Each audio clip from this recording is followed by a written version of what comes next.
All right. Excited about today's special guest. I'll wait till I get him on here. And a little difficulties getting my time slot here in my own house, which is another topic of conversation. And I'll wait till Pat Moran gets on here. Pat Moran's our special guest, our Barnegat alumni. He's a winner. And he's now a football coach with us this year. Just a winner. Come on, Pat. See if he's good enough to get on Instagram. The guy's been to college for the last 4 or 5 years. Do you know how to turn on the Instagram? Come on, Pat. Come on. There he is. 4, 3, 2. What's up? Nice. I look better if you do it the other way. I kind of do. What mustache? Wow, Pat. Awesome, man. Wow. Let me explain to you first what I had to do to give the early bird special at 4 o'clock today. Usually it's 7. I wanted to shake up the ratings a little bit today. And I had to offset a yoga class that comes in here with my wife and her friends. They come in here and they do yoga. A lot of giggling going on and fake sweat. And they come out. It's usually 4 o'clock. I changed it. They go to 7. I'm at 4. And they're a little disgruntled right now upstairs about who is this special guest to make us move at 4 o'clock. And I said, if you really want to know, go on social media and check it out. And you're the guy, man. So you're worth the early bird special with that. Pat, Doghouse. what? I'm always in the doghouse. All right. I'm always in the doghouse. So, Pat, let me introduce you to our fan base here. Pat Moran is a winner, and that's the one way I can sum him up. Anything that he does, he goes 100%, and he's a winner. He's a 3-year varsity starter for us at Barnegat High School, and his class, when he was a sophomore, started our great run to where we are right now, where we are been 9 out of 10 years back. We've been 500 or better. We've won 4 conference championships. We've been to state playoffs 6 of those years. The other one was before you. And you're in the record books. You're the only guy to beat all conference in 3 different positions. Wide receiver, you have not only the record in Barnegat, you are the career Ocean County record with 138 catches, 2,145 yards, and you had 14 touchdowns, which is 3rd for us. Not bad. Defensively, as a safety, not only could you play cover 2 deep half, you forced and came up 207 tackles, 11 interceptions, 15 pass breakups, and as a punter kicker, you had 9 field goals and a lot of clutch field goals too, may I add with that. And you also are all-time leading scorer, 191 points. You're well-rounded, and you are arguably the GOAT of Barnegat High School with football. You played every position, and you played at a high level with that. Like I said, 1 conference championship in your run, 3 years in a row state playoffs. You've been to the state semis 2 years in a row, and you're a winner, man. And it's not all about stats for you, and it's really unique because each year your stats kind of went down slowly because you had 3 different quarterbacks that we had to break in. So all your numbers offensively were with 3 different guys you had to break in. But your sophomore year, just a couple yards short of 1,000 yards receiving, and you were 2nd on that team in receptions to first-team All-State Mike Detroit, who went to New Hampshire on a full-ride scholarship. So we're going to have a lot of fun talking about the past, okay? And eventually you went on to William Patterson, one of the greatest colleges out there. You know that, man. Great there. I don't know if you heard my talks the last few days, and this is why it's special having you, Pat, because I had 2 coaches that took care of me.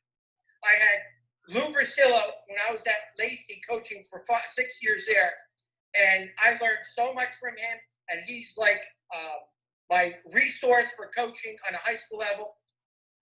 A legendary Hall of Fame coach. I had the pleasure to coach with him. And prior to that, playing ball for Coach Gallagher, who was on here yesterday, my college coach, who I was his first recruit when he got hired there, and he kept a special bond for me. And I've still kept in touch with him for the past 25, with almost 30 years with that. And I see you almost the same way as I saw myself with those guys, now coming back and coaching and just being a success in your community. You were just hired by the Barnegat Police Department. I'm just excited about the future of Pat Moran. Wherever you are, that place is going to be very successful, and I'm glad you're here at our high school. How do you feel about your present state right now? Good. That was quite an introduction. I don't know. Well, you wrote the speech. I'm just reading it off. You wrote it. No, yeah, I'm excited to be part of the football program and stuff like that. Obviously, I want to help the community out and just stay involved in football. I always have been, that throughout my whole life. Football's been a part of me, so it's kind of hard to give that up. Pat, when we had our football meeting, when you were coming into a freshman, so you were an 8th grader, if I told you at this time, years and years ahead, that this is where you'd be in your life, would you sign for that? I probably would. But I thought it was going to be a lot different, but I'm happy the way it turned out. Oh, it's crazy, man. It's crazy. I mean, like I said, you got a great future ahead of you, and everybody's excited around you that you're a part of. Our coaches, the community, with that. So that's that. Let's talk about quarantining in the Moran household. Do you wash your hands? Yes or no? Always. Are you social distancing? We are. Awesome. That's great. Now in football, we're teaching these kids totally opposite of what the quarantine is. We tell the kids to put their hands in the dirt and get dirty, and then we tell them to corral to the football and create a pileup, and don't sit and wait in the background. So we're really contradicting the quarantine and the social distancing that we're teaching the kids now. It's going to be confusing to the kids, huh? It is. So We'll figure out a way. Now, question to you. Do you thoroughly wash your hands for 20 seconds, or do you Estimate. Really? I go Mississippi. Yeah? When I'm washing my hands, I'm Mississippi, to Mississippi. My wife, I said this earlier on my show, my wife does not talk to me, but for some reason, when the water goes on, when I wash my hands in the other room, she comes out with questions. And she asks questions, and the water comes off, and she wants to know what the answer is. I couldn't hear her. And she likes to do this. It's one of my pet peeves she does. I don't know if she's just playing with my head or she just thinks of questions when the water goes off. But that's what happens in my household. Questions come out, and it gets into a little bit of argument because she says I don't listen to her with that. So what's the water bill looking like? What? Water bill's high this month? Oh, God, I washed it. My hands are heck, man. You kidding me? And social distancing is not hard for me. I don't like seeing a lot of people. I like to keep my distance. I'm very comfortable. I'm pretty good. Yep. So great. Pat, we're going to talk about different phases of your life, and I'm going to start here with this. Let's now talk about your pre-Barnegat High School football experience. When you started with the junior Bengals, leading up to the middle school, and then when you get to the high school, we're going to cut it and come back to that, where I get to talk about it with that. Tell me about your football without Coach Davis coaching you back then. All right. So I was on the first junior Bengal team. That first year it started. Everybody played for Southern before that, so that was kind of cool. We ended up coming up playing together throughout all those years. Junior Bengals in middle school, the same group of us. So obviously you saw that transition. We were tight. We all hung out with each other all year round and just created that good bond. So and then I went to middle school and played for Coach Leone, who ended up being a coach while I was at the high school at the varsity level, and Coach Rizzo, who I believe is still there. Mm-hmm. My 8th grade year, you ended up hiring Dave Smith. He was my defensive back and wide receiver coach, and then he ended up following me through the ranks. That's a guy who I learned a lot from, who definitely pushed me to be the best player I could be, and it ended up being so. He doesn't coach anymore. Obviously, he's got a family. and stuff like that. So that was kind of hard for him. But I'm kind of just trying to fill his shoes now at the varsity level and compete. And Yeah. I mean, that middle school time, what I use, most of my coaches, I make coach in the middle school program because I did it. And when I get a coach, I want my coach to go in the middle school program sometime because I want them to know what it's like and what is the community feel with the middle school program and what are the ins and outs of it with that. But I was at the theater program, and you were a quarterback back then. I was. And in our program, you play with one quarterback for the most part, and you want to have maybe your second string quarterback have to know other positions if he could. So what I did with you is I wanted to start grooming you also as a receiver because we had other quarterbacks in the plan. And with Mike DeTroya, him and remember Nick were battling it out. They were. And, people think that Mike might have been better than Nick. So I moved Mike, though, to receiver and kept the other quarterback. And Mike and Nick both were Division I kids. And Mike wound up as a receiver for New Hampshire, was first team All-State. And you had a very good career, too, at wide receiver. I made a good choice. You can play every position. I'll even put you at the line. A quarterback, it's debatable. Well, I played quarterback that one game, and I did. I didn't really get my chance to shine. To be honest, I got smarter after that game. I did. But yeah, that's something there. But that's that. All right. So that's great, man. Now we're gonna skip over Barnegat High School, and let's talk about that outstanding institution, William Patterson, where I think somebody who else went there, right? Good. All right, good. I did. Talk about William Patterson experience where you were a 3-year starter and a captain. You were a starter at safety and punter. Go ahead, Coach. So obviously, Coach Flora got me in there pretty quick. Great guy, great coach. It was a lot different. That's why I encourage a lot of the players that we coach now to go out and try to play college football. It's definitely eye-opening. You're stuck in this little bubble, Southern Ocean County, playing teams down here and competition, but you kind of don't realize how much competition is out there. Especially, me going from being a guy who's highly recruited then to William Patterson. I thought it was going to be easier than it was. People definitely don't realize the competition that there is in Division III football. And I could say, I definitely wasn't the best guy on my college team. Probably wasn't even the second or third best player. There's just a lot of talent out there, whether they go under-recruited or, late growth spurt or whatever it may be. There's a lot of guys out there that are good football players. And it was definitely eye-opening for me. But it was a great opportunity. Met some great guys that I still keep in contact with. Had a lot of fun.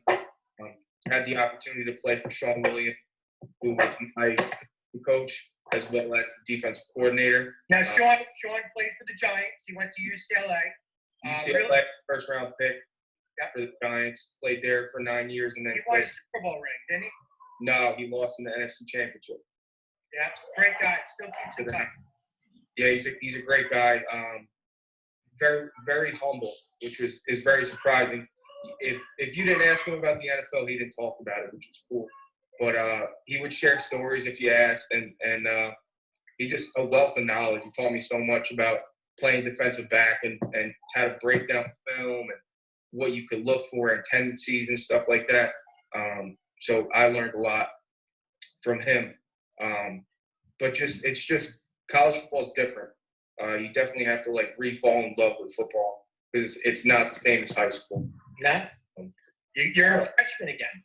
Yeah, you're back at the bottom. It's a bigger pool. You're a small fish now in a big pond. Yeah, that big fish in a small pond.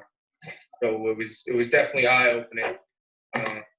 Just working out and stuff like that is so much more intense. Things are mandated. You really learn how to work on a regimen and how to put things into a tight schedule.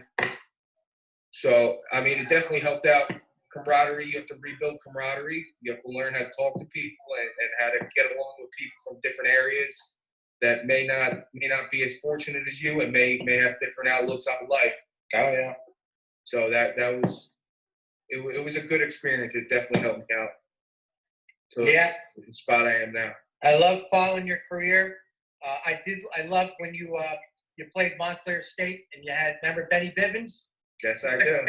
And all you guys, when you're playing, when you send me the pictures when you guys play each other, I love it. I'm like, oh my God, this is so awesome. You had a picture of Benny Bivens and yourself. Was it before the game or after? That was after. That was after they smoked us. Yeah. Well, we beat Montclair State. We played them, but that's another story. I beat them my senior year. We beat them first time in 25 years. And who beat them 25 years ago? Well, you probably shouldn't say that. That's a long time. That's a big gap. That's amazing. You don't want to tell your age, 25 years ago, we had actually Jerry Gallagher, who coached for me, and we had Jerry Flora, who coached you a couple days ago, too, with that, too. We love to keep that connection with that. We have a nice pipeline to William Patterson, and that won't change. With that. That's a great story. You graduated, and now you're here, and now we're going to talk about the Bengal football era of Pat Moran. And let me do a little bit of the talking here. As a freshman coming in, I thought that you could have helped our varsity football team at wide receiver. And I talked to your father, and what I do is if I ever bring up a freshman, I always ask permission from a parent or guardian. So I talked to your father, and you were doing really well at all the levels, and I thought you could do it. And I talked to Mr. Moran, and I told him where I saw you and what I would like to do. What would you think? And he was very honest with me, and he appreciated me talking. And he said, I feel more comfortable with Pat staying with the freshmen because I don't think he's ready to move up with the varsity. And that's that. We never argued that with that. And that was that. And that's respect. And the amazing thing is with all your record that you have, people think you played 4 years. You didn't. If you played the 4 years, you would have still had 30 catches. You had another 400 up yards. That would have just been icing on a cake. But I always respect the parent or guardian's decision with that because, with that. But with all that, you came in as a sophomore. And what happened the years before, we had good football teams, but we were just missing. We had key injuries. We had that. I mean, we played teams. We make the playoffs every year or we just miss it. And those 3 years prior to it, we kept missing it. We missed a short yardage situation. We missed a double overtime game 1 year. We had like 6, 7 starters out a couple games. No excuses. We are what we are. And we battled, but we didn't make the playoffs. Your sophomore year, we had a quarterback that was going to Townsend. Pardon? Tulane. Going to Tulane. And we had Mike DeTroya going to New Hampshire. And then we had you as that inside slot. Don't forget Ryan Morris. I was going to get to that. We had Morris that signed with Purdue, right? And we didn't have a huge line. And we had a key injury there. I remember Fergan with his shoulder, right? He tore his labrum and still played the whole year. And he's our tackle. So we had to play a little finesse football and sucker punch him with runs. So we had to throw the football. And we threw for just under 2,900 yards that year and threw for 28 touchdowns with San Giacomo. And you were on the end of 56 catches for 829 yards as a sophomore and 6 touchdowns. But you also, as a DB, had 3 interceptions. You had 67 points as a sophomore. These numbers for career and season for you would be records in other schools. You really had a polished career with that. But the game that we started this run to where we are, we played Rumson. Who was coming in as a top 5 team in the short, and they had like 70-something kids. We only had 35-something kids that year. And at our place, and we spread them out with our RPOs and we're slinging it. We threw for 410 yards on them and beat them 34-27. And the place went crazy. Rumson was in shock. because that was our signature win for our program, and took us to that year. We played 4 state playoff teams that went to the finals. 2 teams were state champs. Lacey, which was the team of the decade, second best team of the decade, we were 14-7 in the third quarter against them, battled them out, and lost at the end. And then Mattawa and West Deptford, who went on to the finals too. So that was a tough schedule. We won. We got to the state playoffs. We won in the first round, 29-28 to Lower Cape May, and started a nice little run with that, right? What was your experiences your sophomore year? What did you think? Well, going into the season, so same thing as like college. You know, you don't really know what to expect. But the guys like Lou Buscio, who ended up being a roommate of mine in college, Mike DeTroya, the Casey Pintos, John Freegons, all those guys, we got to work, you know. They were texting me, calling me, making sure I was in the weight room, you know. Obviously, at that point, I didn't know I would have such a big role on the team, but I guess they kind of saw that in us, and not just me, but all the young guys that saw they feel could contribute, and they pushed us to get in the weight room, to conditioning practices and stuff like that, and then they kind of just guided me through, not just playing receiver, but playing defensive back as well. Nick obviously was awesome.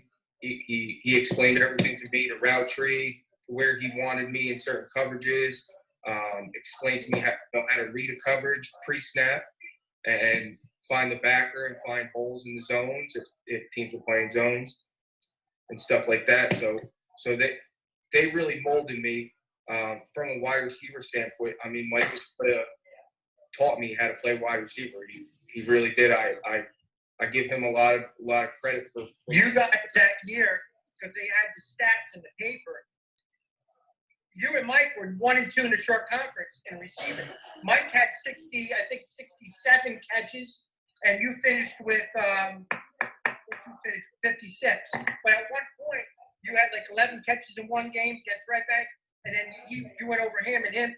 I mean, we almost had 2,000-yard receivers on one team. That's incredible. And don't forget a tight end that had another 400 something yards too with that.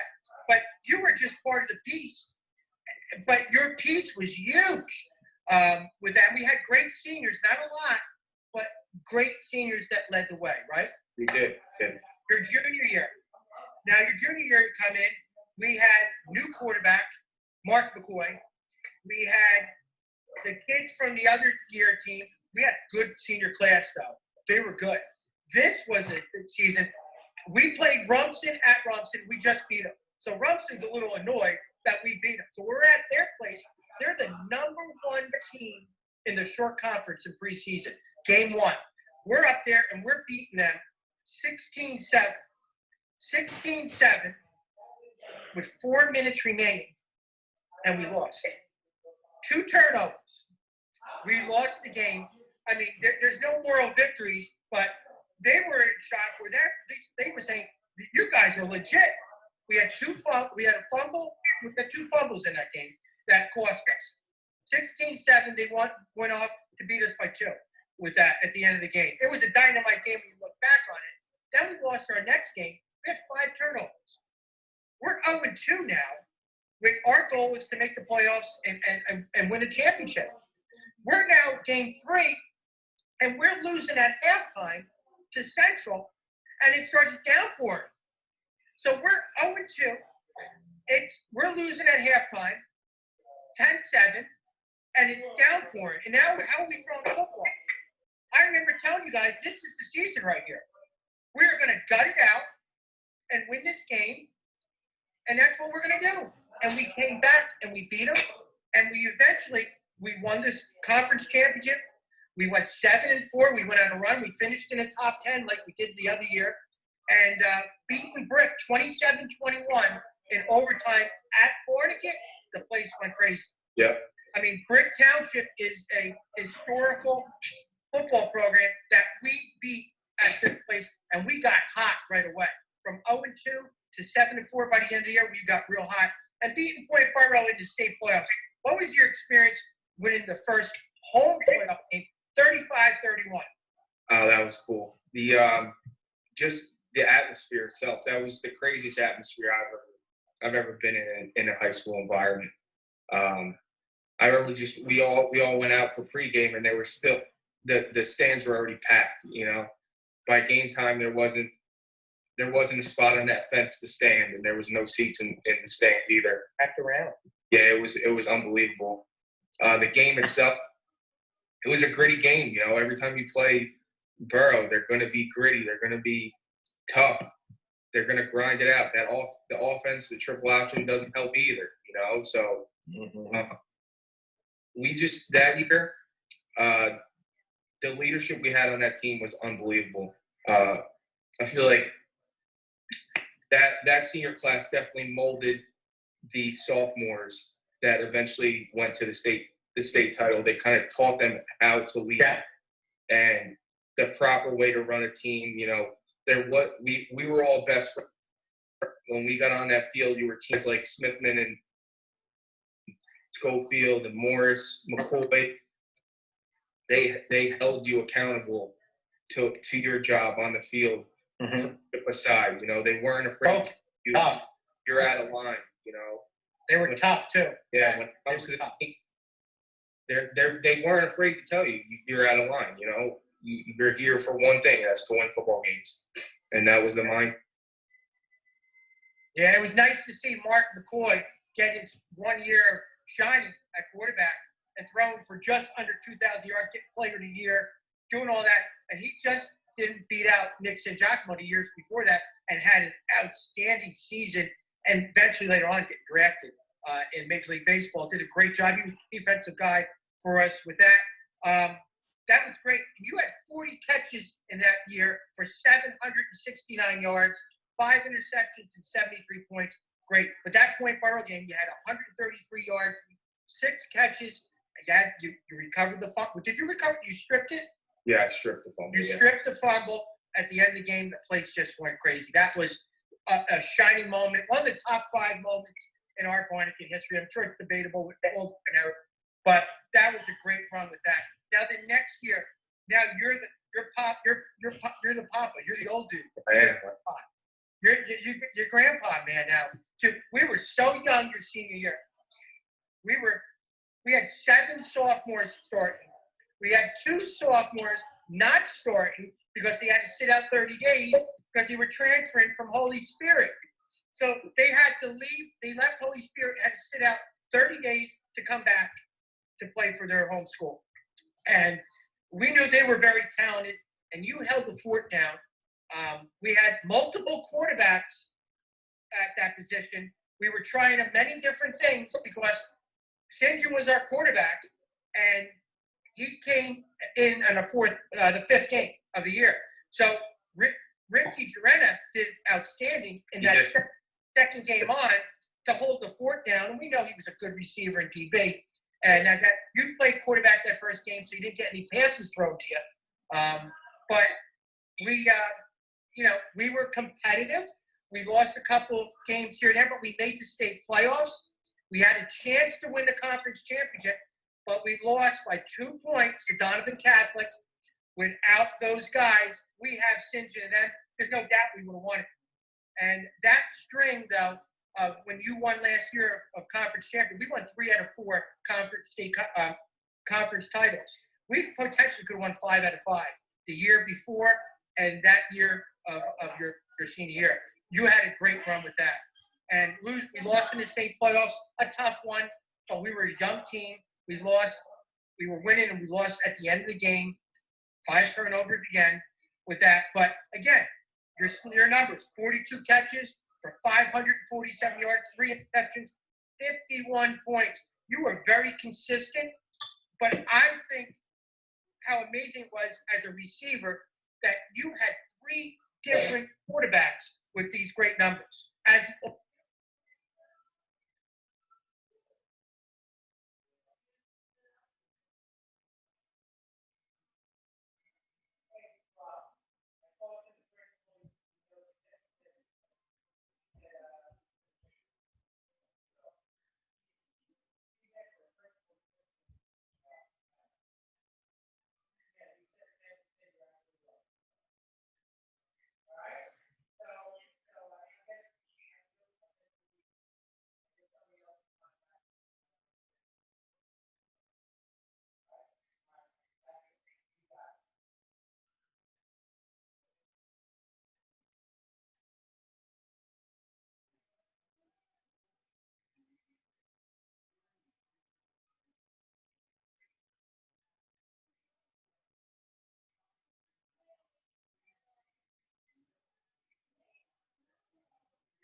all-time leading receiver in Ocean County. Most quarterback receivers stay together for 3 years. You had to break in a different one all the time. And here's what I'm going to ask you now. They all had different personalities, correct, right? Correct. They did. Okay. To the extreme. To the extreme. It wasn't just a little bit. They were a lot. Now, let's work backwards. Let's start with when you were a sophomore. San Giacomo was a 3-year starter. He threw for 6,700 yards for his career, including that year with you. How was it working with him? Nick was great. He obviously as polished as you can get as a high school quarterback. I mean, he knew the ins and outs of the offense, of how to read a defense, and he knew what he wanted from you on this route, against this coverage. You know, he was heavy into watching film. So, I mean, for me, that was probably one of the easier years because you also had teams weren't worried about me. They were worried about double covering Mike. And if you double cover Mike, and Morris, how was Ryan Morris going to get handled? And then, you know, I'm kind of the third. Guy with almost 900 yards receiving. Think of it. Made that a lot easier. Talk about Mark McCoy, quarterback. Obviously, I can't really say, you know, enough about him. He's still one of my best friends to this day. He's a firecracker. Everybody knows that. The year before his senior year, when he was playing quarterback, he ended up playing tight end and defensive end.